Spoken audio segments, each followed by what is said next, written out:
আসসালামু আলাইকুম বন্ধুরা, সবাই কেমন আছো? আশা করি ভালো আছো। তো আজ তোমাদের জন্য নিয়ে এসেছি আবারও একটি নতুন ব্লগ। তো আগের দিন তো তোমাদের সাথে শেয়ার করেছিলাম আমাদের নতুন বাড়ি, তো আজ শেয়ার করব আমাদের নতুন কিচেন। আশা করি তোমাদের ভিডিওটা অনেক ভালো লাগবে, কারণ কেরালার বাড়িঘরগুলো অনেক অনেক পরিমাণ সুন্দর। আর আমার এই কেরালার ছোট ছোট ব্লগগুলো যদি তোমাদের ভালো লাগে অবশ্যই লাইক করো, কমেন্ট করো, শেয়ার করো, যেহেতু আমি নতুন ভিডিও বানাচ্ছি। তো আজকে সন্ধ্যায় আমি একটা পেয়ারা মাখা করেছিলাম। আমার হাজব্যান্ড আমায় বলছিল পেয়ারা মাখা করার জন্য, তাই হালকা রকম বানিয়েছিলাম। তো সেটাই আমি আর আমার হাজব্যান্ড এখন খাবো।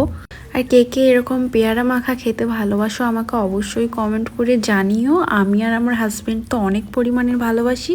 তো আজকে রাতে তো আমার রান্না করতে একদমই ইচ্ছা করছিল না, তাই আমার হাজব্যান্ড হোটেল থেকে কিছু খাবার নিয়ে চলে এসেছিলো। আমাদের রাতের খাবার ছিল এটাই: রুটি, চিকেন কারি, চিকেন কষা আর স্যালাড। তো দেখা হচ্ছে পরের ভিডিওয়। সবাই ভালো থেকো, আল্লাহ হাফিজ।